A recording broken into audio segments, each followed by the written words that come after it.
Bapak Ibu hadirin yang terhormat dan adik-adik yang saya kasihi, without further ado, marilah kita sambut Profesor Stella Christy.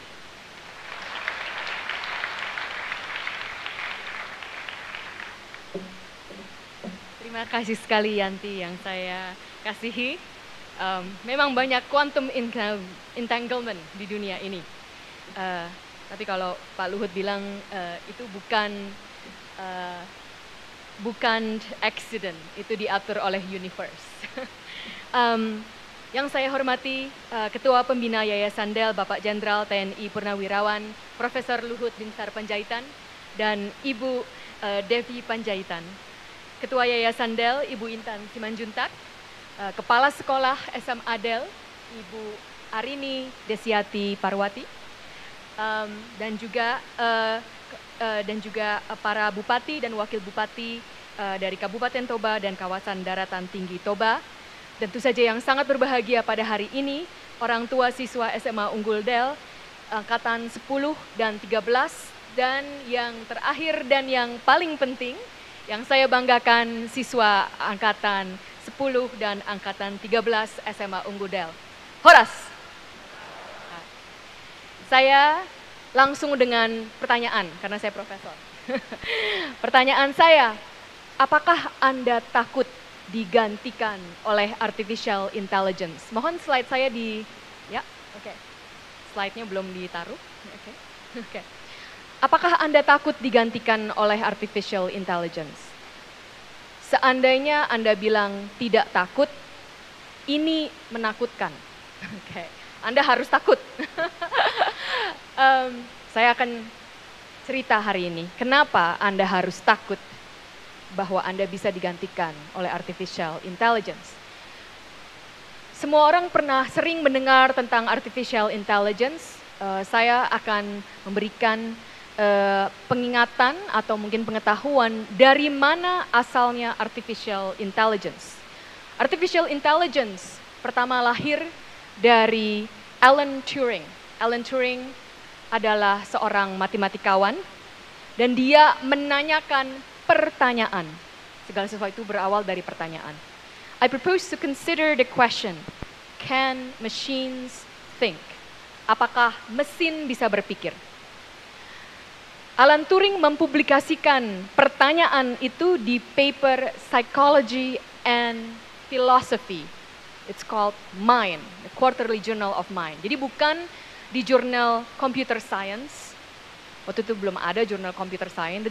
Sebenarnya ada, tapi dia tidak menggunakan di Computer Science. Tapi di jurnal yang sangat penting karena segala sesuatu pengetahuan itu berasal dari pertanyaan. Saya profesor di Cognitive Science, saya meneliti tentang asal-muasal intelligence dari manusia, hewan, dan juga artificial. Nah, Alan Turing itu bertanya apakah mesin itu berpikir, tetapi dia bukan hanya mengajukan pertanyaan, dia mengajukan proposal bagaimana kita bisa mengetes apakah mesin itu bisa berpikir atau tidak. Inilah yang melahirkan yang namanya Turing Test. Turing Test itu seperti ini. Jika ada seorang interrogator yang C, dan ada si interrogator memberikan pertanyaan-pertanyaan. Pertanyaan ini akan dijawab oleh A dan B. Tetapi C tidak bisa melihat yang mana yang komputer, yang mana yang manusia. Cuman bisa mendapatkan jawabannya. Nah, Alan Turing untuk menjawab pertanyaan apakah mesin bisa berpikir, Turing Test itu menurut dia, jika si C tidak bisa membedakan yang mana jawaban dari manusia dan yang mana jawaban dari artificial intelligence, itulah mesin bisa berpikir karena tidak bisa dibedakan dari manusia, dan itulah yang akan pass the Turing Test. The Turing Test itu ditulis oleh Alan Turing pada tahun 1950 dan sebenarnya itu baru dilampaui pada tahun sekitar 5 atau 7 tahun yang lalu, tetapi itu pun sekarang adalah pertanyaan. Nah, pada era yang sekarang itu justru sangat menarik. Bagaimana, apakah yang kalian sering dengar, ChatGPT, apakah itu bisa lulus dengan Turing test? Oke, jangan lupa Turing test itu kalau tidak bisa membedakan yang mana yang manusia dan yang mana yang yang mana yang komputer, itulah berarti lulus Turing test. Oke, makanya dari kayak itu saya tanya, karena saya harus memberikan pidato. Saya tanya kepada ChatGPT, pidato apa? ChatGPT bisa pakai bahasa Indonesia ya, kalian tahu. Pidato apa yang harus saya ucapkan di SMA Unggul Del? Nah ini jawaban ChatGPT. Nah, pidato yang Anda sampaikan di SMA Unggul Del sebaiknya mencakup beberapa elemen kunci yang relevan untuk audiensi siswa dan mungkin juga para guru di sana. Berikut adalah contoh kerangka pidato yang dapat Anda gunakan. Pendahuluan, sapaan kepada para hadirin, penyebutan nama sekolah dan perasaan bangga bisa berdiri di sana, menjelaskan mengapa Anda merasa terhormat, lalu tentang pendidikan, pentingnya pendidikan dalam kehidupan siswa, bagaimana pendidikan di SMA Del mempersiapkan siswa untuk masa depan mereka, menginspirasi siswa, menceritakan pengalaman pribadi atau cerita inspiratif tentang pendidikan dan kehidupan, mendorong siswa untuk mengejar impian mereka, lalu menghargai guru dan staf, harapan untuk masa depan, penutup, dan peserta didik melakukan silaturahmi. Ini semuanya jawaban ChatGPT. Gimana? Lulus nggak? Lulus. Kalau saya, tadinya saya pikir ya udah ikutin aja. Karena kebanyakan pidato seperti itu, kalian juga nggak akan tahu saya yang tulis atau ChatGPT kan. Oke, tapi karena saya ini kerja di Marves, kalau saya cuma tulis pakai ChatGPT nanti saya digantikan di Marves, ya kan. Kalau gitu saya tanya suami saya, bagaimana saya harus kasih pidato yang seperti apa? Nah suami saya bilang, suami saya adalah teori fisikawan, profesor juga. Yang penting berguna dan berkesan. Dan semua ingat pidatomu 5 tahun dari sekarang. Kalau enggak ada gunanya kamu kasih pidato. Jadi saya ada 2 pilihan. Atau saya ambil pidatonya ChatGPT, atau saya ambil yang inilah suami saya. Oke. Nah, saya mau cerita karena begitu banyak di media yang tahu tentang begitu hebatnya AI untuk ini dan itu. Semuanya itu benar. Tetapi yang sering tidak di-cover di media, yang kita para scientist itu adalah tahu, dan ini berguna untuk kalian semua, itu adalah artificial intelligence is not as intelligent as you think. Saya akan memberikan beberapa contoh. Misalnya, ChatGPT diberikan soal ini. Kamu umur 8 tahun, waktu kamu lahir, ibumu di Barcelona, ayahmu di Tokyo. Jadi kamu lahir di, tolong jawab ya, kamu lahir di Barcelona. Gampang kan? Gampang sekali kan? Nah, ChatGPT salah jawab ini. Ini yang namanya implicature, karena tidak ditulis di sini bahwa si anak lahir di Barcelona. Kamu harus baca dengan mempunyai inferensi, karena ibu yang di Barcelona berarti anaknya lahir di Barcelona. Nah, kadang-kadang yang simple ini kadang-kadang sulit. Itulah yang sekarang itu sangat menarik di dunia scientific research. Kalau kita meneliti intelligence dari manusia, dari artificial, dan dari non-humans, itu kita selalu membandingkan. Ini kadang-kadang yang manusia ada bodoh-bodohnya, itu sangat pintar juga. Oke. Nah ini sangat menarik. Ada lagi, nah ini kalian tahu bahwa begitu banyak artificial intelligence yang sangat canggih sekarang, yang bisa from text to image. Jadi kalian tinggal ketik, nanti bisa keluar image-nya, bisa keluar gambarnya. Nah, ini adalah perkembangan yang sangat canggih. Itu ada banyak namanya seperti DALL-E yang bisa melakukan image. Nah, ini adalah image yang cukup baru yang dikeluarkan oleh Google Gemini chatbot. Prompt-nya adalah generate an image of a 1943 German soldier. Tolong keluarkan gambar dari tentara Jerman tahun 1943. Kalian bisa deteksi apa salahnya? 1943, yang sudah belajar sejarah harusnya tahu itu adalah zaman Nazi. Dan di sini para gambar yang ditampilkan justru kebanyakan adalah orang kulit hitam, orang kulit kuning, dan orang kulit merah, Native American. That is inaccurate. There is almost no one from these races who were Nazi soldiers. Jadi jangan dipikir karena ChatGPT itu sangat canggih, semua yang dikeluarkan oleh dia itu adalah benar. Nah, ini akan menjadi pertanyaan kalau seandainya murid-murid dikasih image seperti ini, akan mempunyai persepsi yang salah bahwa Nazi soldier dari 1943 itu tercangkup dari beberapa ras. Tidak, cuma kebanyakan hampir 99% adalah ras putih dari Jerman. Kembali lagi, ini saya contoh ketiga, AI is not as intelligent as you think. Ini AI di masa ini banyak dipakai untuk mendeteksi dari X-ray atau dari gambar-gambar kesehatan, bisa diklasifikasikan, bisa diprediksi oleh AI akan mengembangkan penyakit apa di masa depan. Itu sudah banyak dipakai oleh artificial intelligence. Nah, ini saya kasih 3 gambar dari fundoscopy, X-ray, dan dermoscopy.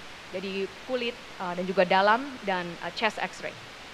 Nah, yang hijau-hijau itu adalah presentasi benar atau tidak si AI-nya mengklasifikasikan bahwa dengan gambar seperti ini itu dia punya penyakit apa, orang itu punya penyakit apa. Kalian lihat itu semuanya hijau berarti sangat benar. Nah, ini ada yang menarik.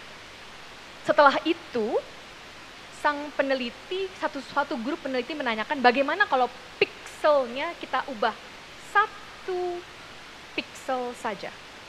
1 piksel diubah. Pertanyaannya, kalau 1 piksel dirubah, prediksi diagnosisnya berubah atau tidak? Harusnya tidak. Karena perubahan 1 piksel tidak akan merubah diagnosisnya. Nah, manusia tidak bisa melihat perubahan 1 piksel. Jadi pasti untuk manusia sama saja diagnosisnya. Tetapi AI bisa melihat perubahan 1 piksel itu dan mereka merubah diagnosis mereka dan AI mengubah diagnosisnya hingga menjadi salah. Inilah yang di penelitian sekarang yang kita sebut adversarial attack. Jadi biasanya kalau ada AI barang baru, kita sebagai peneliti mengetes, kita adversarial attack. Apakah dengan perubahan-perubahan si AI itu robust? Nah, dari AI medicine ini dipublish di Science, Finlayson et al. Itu bisa kita lihat bahwa AI untuk medicine sekarang masih rentan terhadap adversarial attack. Jadi dirubah 1 piksel, mereka merubah diagnosis. Yang ini menjadi salah diagnosisnya. Oke. Nah, itu poin untuk kalian, sang manusia. Jadi kalau manusianya nggak akan salah yang ini, oke? Jadi ada poin untuk kalian. Tetapi AI akan terus berkembang.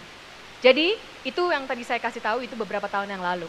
Sekarang masih ada salahnya, tetapi sudah jauh lebih baik. Jadi terus berkembang. Di artificial intelligence, apa yang saya omongkan hari ini, minggu depan nanti berubah lagi. Gitu. Berkembangnya sangat pesat.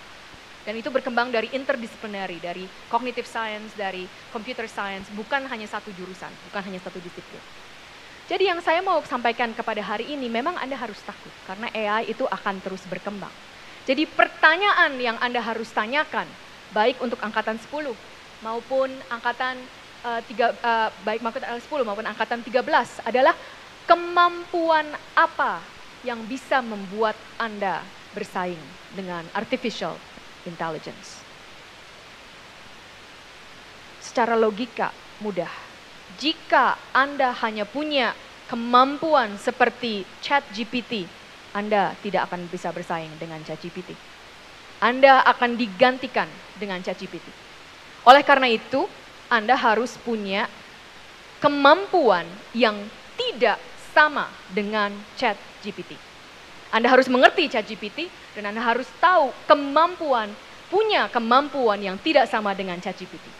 Kalau Anda punya kemampuan yang sama dengan ChatGPT, hari ini saya akan bilang, tidak akan ada yang menang dengan ChatGPT. Dari memory, dari yang bisa dia hitung, tidak akan menang. Okay? Nah, apakah kemampuan itu? Saya hari ini cuma akan memberikan 2. Cukup 2 saja. Kemampuan yang bukan ChatGPT-like ability.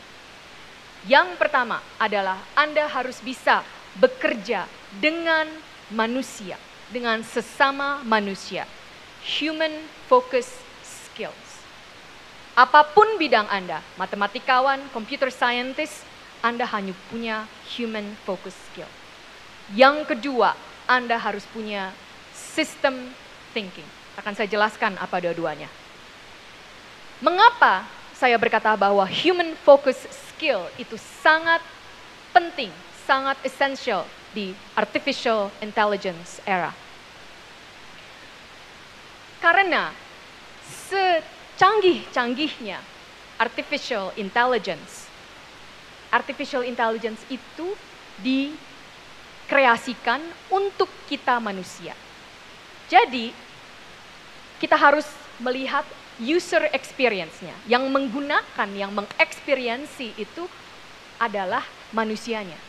Jadi apapun produk hebat artificial intelligence yang dibuat, kita harus bertanya, manusianya akan menggunakan atau tidak. Nah, ini saya ambil contoh dari negara kita. Pak Jokowi geram ada 27.000 aplikasi pemerintah. 27.000 aplikasi pemerintah, itu bisa tanya, apakah akan ada yang pakai sebanyak itu 27.000 di seluruh macam-macam?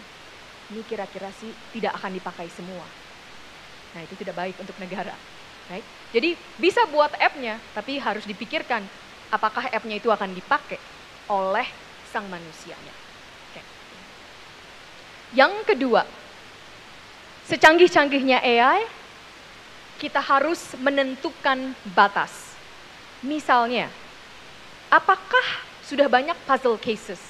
Saya tidak akan solve puzzle-nya sekarang, tapi saya mau menekankan bahwa human focus skill itu sangat penting. Misalnya, apakah siswa boleh menggunakan ChatGPT untuk menulis homework, menulis karangan, menulis esai?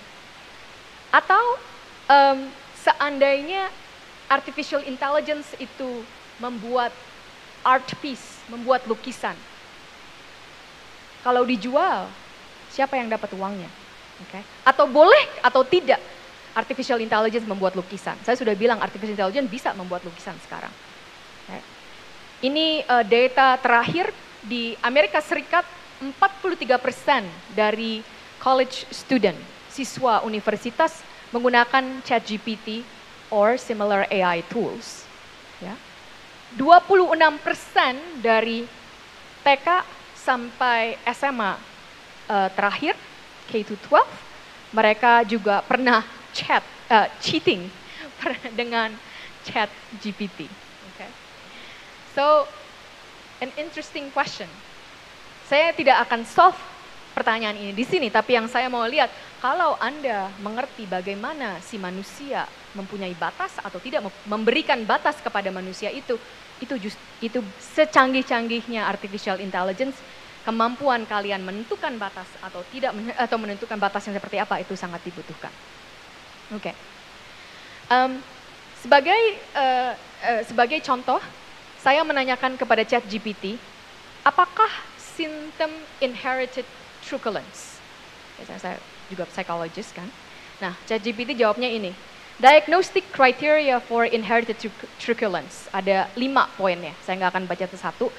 1, a tendency to experience and express aggressive, and so on.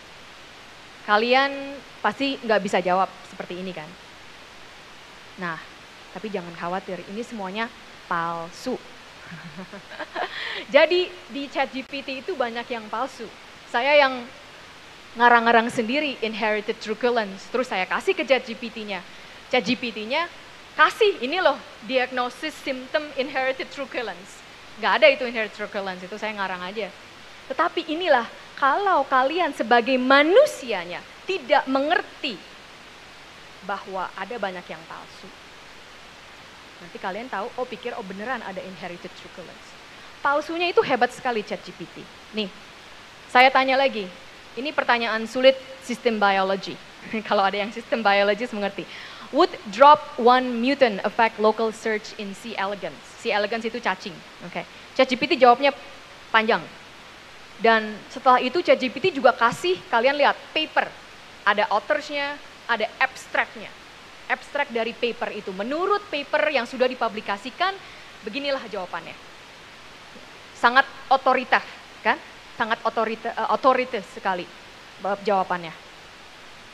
Ini juga palsu. Paper itu nggak ada, tidak pernah ada publikasi paper itu. Tidak ada orang authornya, tapi bukan dia tidak meng-author ini. Abstrak itu juga tidak ada, itu semuanya palsu. Oke. Sekali lagi, itulah mengapa kita harus bisa tahu human focus skill. Who's gonna use the AI? Bagaimana kita menentukan batasnya? Oke. Yang ketiga, tadi saya sudah sebutkan, usage dividends, bagi-bagi harta. AI bisa bikin lagu, bisa bikin film, sekarang pun AI bisa bikin film, bisa bikin video, bisa bikin gambar. Bagaimana kita bagi-bagi hartanya? Siapa yang dapat harta AI? Atau kalau AI dipakai untuk memberikan advice, itu lalu ternyata advice-nya itu jelek dan ada yang menjadi akibatnya, siapa yang bertanggung jawab? AI-nya. Gimana AI nggak bisa dipenjara? Ya kan? Nah ini contoh yang ini AI artwork menang juara pertama dari art competition. Itu waktu ini di Amerika Serikat di Colorado, State of Colorado, AI artwork menang juara pertama. Jadi manusianya kalah semua. Nah ini jadi heboh. Bagaimana, apakah kita bolehkan atau tidak? Nah itu pertanyaan-pertanyaan yang harus kalian jawab dan cuman bisa kalian jawab kalau kalian punya human focus skill. Self-driving cars. Ada beberapa accident dari self-driving cars. Siapa yang bertanggung jawab? Perusahaannya, AI-nya, yang bikin algoritmnya. Nah, ini juga AI sudah dipakai untuk misalnya program diet. Dan program dietnya, program weight loss-nya, AI-nya bilang, kalian terus aja nggak makan. Tidak peduli bahwa kalian akan menjadi sakit gara-gara itu. Itu wellness chatbot, jadi harus ditarik. Nah ini semua adalah AI itu berguna, tetapi kalian harus bisa melihat batas dari kegunaan itu. Kita harus menentukan tujuan. AI itu akan dipakai untuk apa? Apa yang mau kita achieve? Saya akan memberikan contoh sederhana, tetapi itu tidak sederhana. Bagaimana menentukan batas kecepatan? Kalian tahu batas kecepatan itu berbeda-beda. Di Indonesia 60 km cukup sering atau 100 km. Di China cukup sering 70 km. Di Amerika Serikat ada juga 120 km.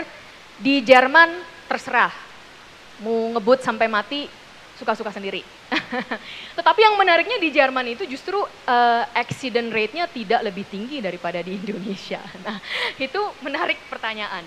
Nah, tidak ada jawaban yang benar, tidak ada jawaban yang salah. Jadi, AI, kalian bisa menggunakan AI untuk menghitung dari parameter-parameter yang kalian tentukan.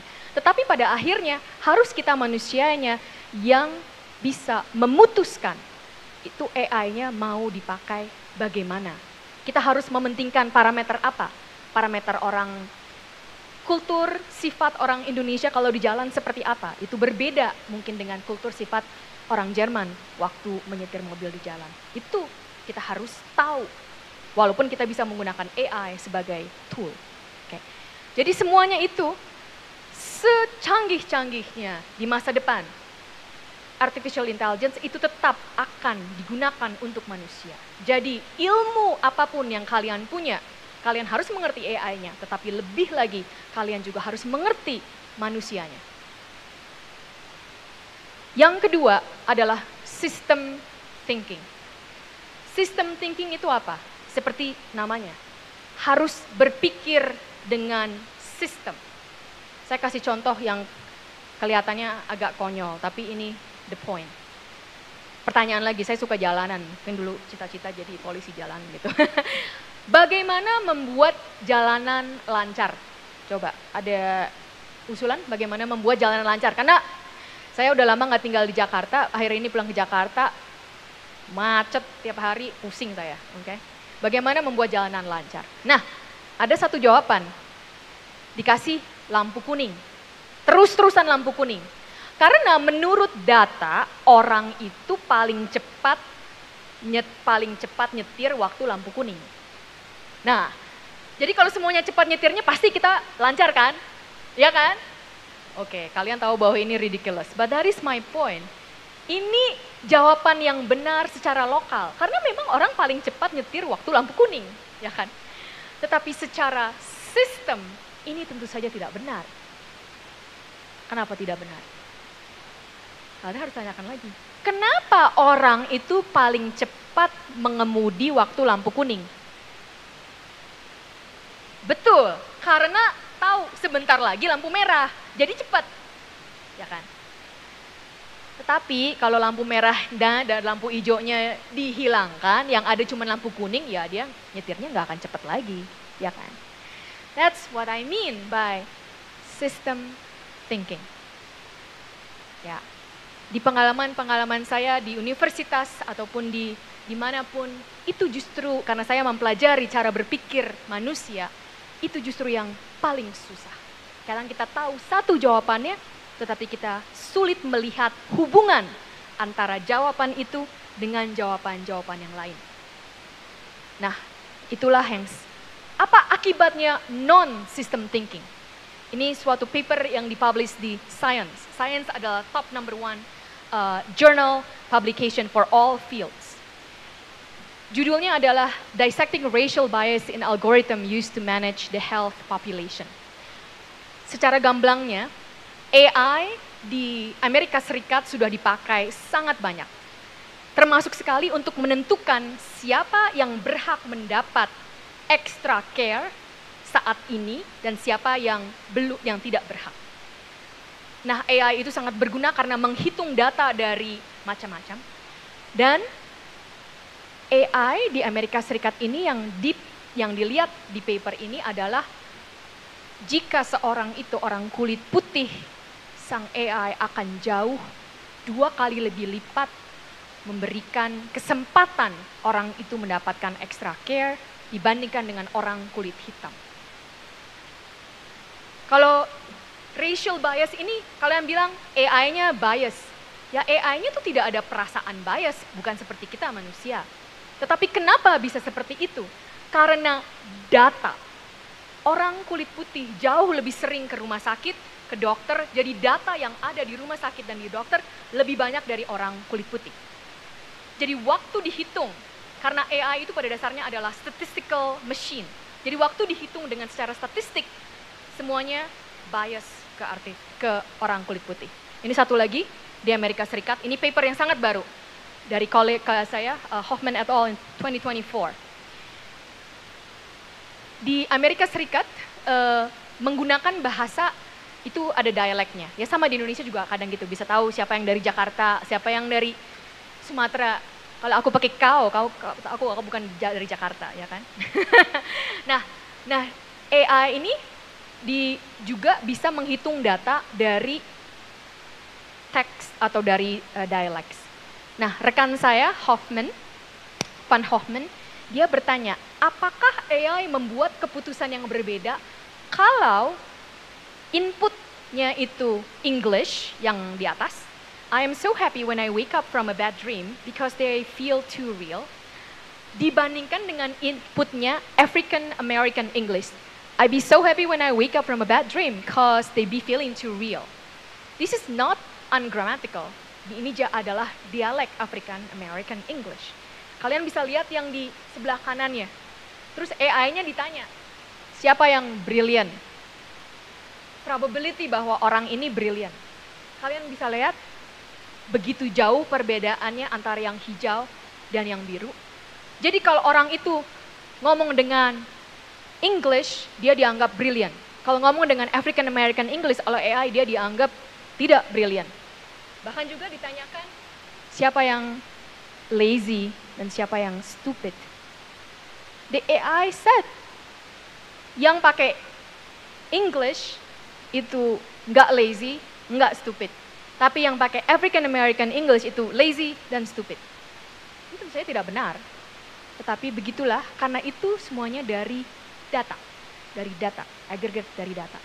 Ini yang lebih parahnya lagi, di y-axis itu adalah persentase kenaikan jika datanya itu dari African American English. Berarti kenaikannya bisa 0%, 20%, 40%.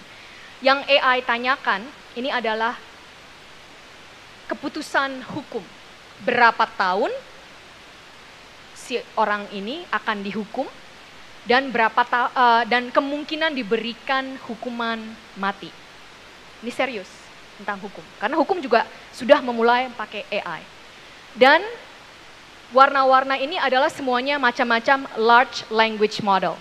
Large language model itu seperti ChatGPT. Jadi ada GPT-2, Roberta, T5, GPT 3.5, GPT 4. Yang kalian bisa lihat di sini. Kalau seseorang itu dia memberikan kesaksian, berbicara dengan African American English, conviction-nya berapa tahun dia di penjara akan naik. Paling tinggi bisa naik 60%. Probabilitasnya dia akan dihukum mati kalau dia pakai African American English dibandingkan dia dengan pakai English. Ini karena perbandingan. Itu menjadi 100% menurut T5. Menurut GPT-4 itu juga kenaikannya bisa hampir 90%. Nah ini menarik lagi, AI itu terus berkembang, tetapi kalian lihat bahwa GPT-4 itu lebih parah daripada GPT-2 dalam biasnya. Nah itulah mengapa kita harus mengerti mengerti apa yang AI itu lakukan, dan kita harus tahu datanya menggunakan system thinking, karena semuanya lagi itu adalah data. AI itu adalah menghitung data. Oleh karena itu baru sekarang ini di dunia begitu banyak suatu kekhawatiran. Baru 1,5 minggu yang lalu saya diundang untuk memberikan talk di 2024 World Artificial Intelligence Conference di Shanghai. Yang utama itu dibicarakan adalah governance challenge and response measure. Bagaimana kita menggovern AI? Sebenarnya pada ujung-ujungnya menggovern AI itu apa yang diatur? Yang diatur itu manusianya. Nah, kita negara Indonesia itu punya peran yang sangat penting. Ini bukan saya yang bilang. Waktu saya hadir di conference ini, sebenarnya saya mewakili Tsinghua University, tapi saya bilang saya juga orang Indonesia. Dan begitu banyak think tank group dan juga government yang datang kepada saya dan bilang, kita sangat butuh Indonesia mempunyai peran untuk bisa mengatur artificial intelligence, menggunakan artificial intelligence. Terus terang saja sampai saat ini kita sama sekali belum ada. Itulah begitu banyak negara-negara lain yang merasa kita sangat harus punya peran yang banyak. Peran itu akan dilakukan oleh siapa? Oleh kalian. Saya mungkin sudah belum tentu bisa melakukan itu. Tapi untuk kalian yang harus begitu. Jadi kalau kita kembali pada pertanyaan, apakah Anda takut digantikan oleh AI? Kalian tentu saja akan digantikan oleh AI kalau kalian hanya melakukan yang AI lakukan. Okay? Yang paling kalian ingat adalah kalian bukanlah alat. Kalian adalah agen. Agen yang harus menggunakan alat itu. Bukannya AI-nya tidak digunakan, harus digunakan. Saya saya justru bilang ke murid saya, boleh pakai ChatGPT. Asal kamu tahu aja mana yang bagus, mana yang enggak. Oke? Jadi pikirkanlah itu. Kalian harus menjadi agen. Agen yang membuat perubahan, bukan menjadi alat. Oke? Jadi itulah kenapa saya tidak pakai pidatonya ChatGPT. Walaupun kalau kalian lihat pidatonya sangat bagus ya. Begitu banyak pidato yang seperti ini. Nanti kapan-kapan juga bisa lihat ya ChatGPT mau tanya apa juga bisa di situ, oke? Tetapi saya mengambil yang suami saya bilang lebih baik semuanya itu dipikirkan, oke? AI itu bisa membuat pidato yang mirip dengan pidato yang biasa karena AI menggunakan statistik dari mengambil rata-rata jutaan data. Jadi pesan saya adalah kalian tidak boleh menjadi rata-rata. Lulus dari SMA Adele bukan rata-rata, ya. Tetapi juga dari masuk SMA Adele itu juga bukanlah rata-rata. Itulah jangan menjadi rata-rata. Kalian harus punya kreativitas, punya inovasi, dan mudah-mudahan pidato saya memang berguna 5 tahun dari sekarang. Maka gunakanlah human focus, system thinking. Selamat bersaing di masa depan. Horas, horas.